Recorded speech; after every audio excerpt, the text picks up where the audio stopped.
みんな、ずんだもんなのだ。今日も世界のニュースをずんだもんと一緒に見ていくのだ。今日ずんだもんが紹介するのは、みんなもよく知ってるあの国、中国なのだ。でも実は、みんなが知ってる、中国っていう名前、実は国として正式に使い始めたのは20世紀に入ってからで、それまでは、アキラやキヨシみたいに王朝の名前で呼ばれてたらしいのだ。へえって感じなのだ。知ってたのだ。今日はそんな奥深い中国に関するニュースをなんと3つも紹介していくのだ。中でも特に注目なのが最初のニュースなのだ。習近平国家主席とスイス連邦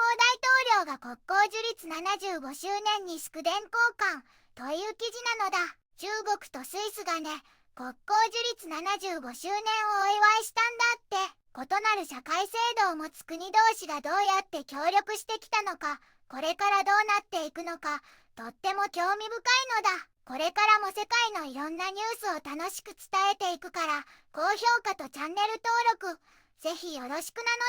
さあ、みんなで一緒に見ていくのだ。こんにちは。今回は東アジアに位置する巨大な国、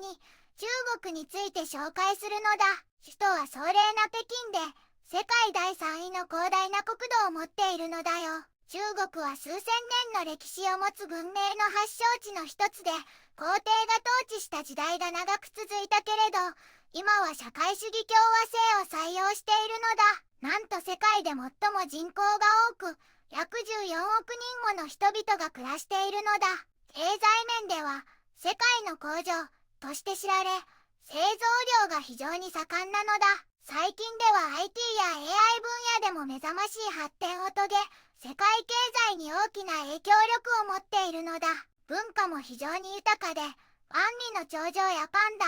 美味しい中華料理など、魅力がたくさんなのだ。伝統と革新が共存する、目が離せない国なのだよ。一つ目のニュースなのだ。習近平国家主席とスイス連邦大統領が国交樹立75周年に祝電交換という記事なのだ。中国の習近平国家主席とスイスのケラー・スッター大統領が両国の外交関係樹立75周年をお祝いするメッセージを交換したのだ。習主席は中国とスイスが異なる社会制度を持つ国同士の協力の模範だと強調したのだ。この75年間で平等や革新、ウィンウィンの精神を育み、二国間や多国間でたくさんの成果を上げてきたのだ。これからは75周年を良い機会として、ビジネスや金融の協力、人の交流をさらに深めて、革新的な戦略的パートナーシップを新しいレベルに高めたいと考えているのだ。そして、平等で秩序ある多極的な世界と、みんなに役立つ経済のグローバル化に貢献したいと思っているのだ。ケラー・スッター大統領は、この75年間、スイスと中国が相互に尊重しながら、対話や実用的な協力を続けてきた結果、多様で強いパートナーシップができたと話したのだ。特に、2014年の自由貿易協定と2016年の革新的戦略パートナーシップは、協力がどんどん広がっていく大切な節目だったのだ。これからも中国との交流や協力を深めて長い友情をもっと強くしていきたいと願っているのだ。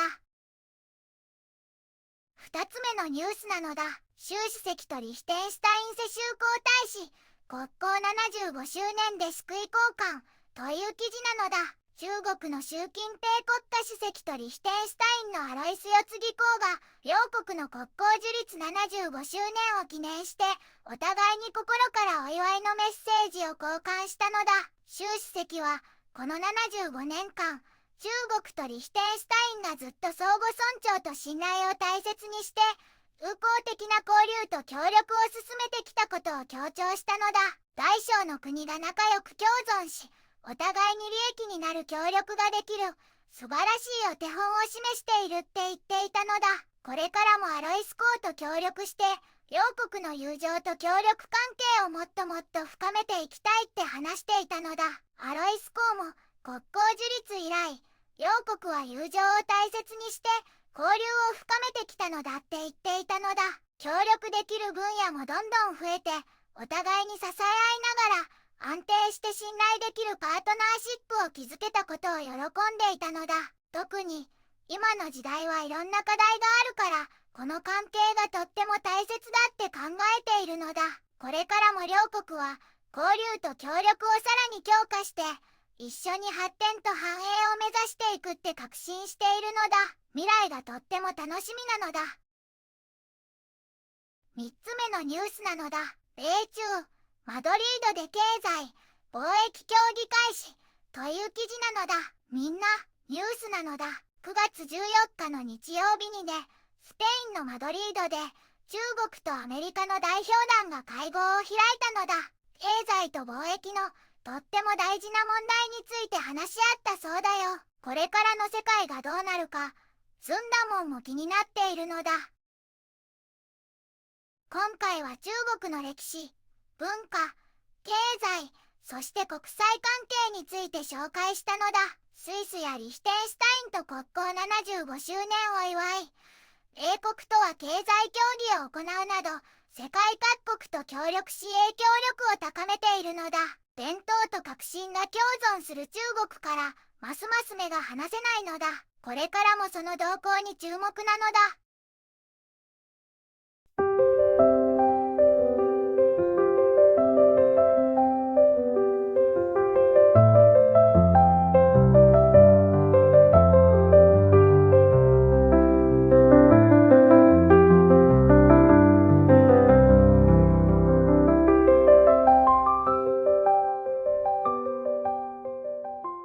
こんにちはなのだ。この番組では世界のあまり知られていない国や地域からちょっと不思議でちょっと感動するニュースをお届けするのだ。日本ではあまり話題にならないけど、世界には僕たちが知らないままの出来事や優しさや驚きに満ちた物語がたくさんあるのだよ。テレビでもネットでもあまり見かけない。けれど本当はもっと伝えられるべき小さな世界の声。そんな声を僕と一緒に見つけに行くのだ。さあ、一緒に知られざる世界の旅を始めるのだ。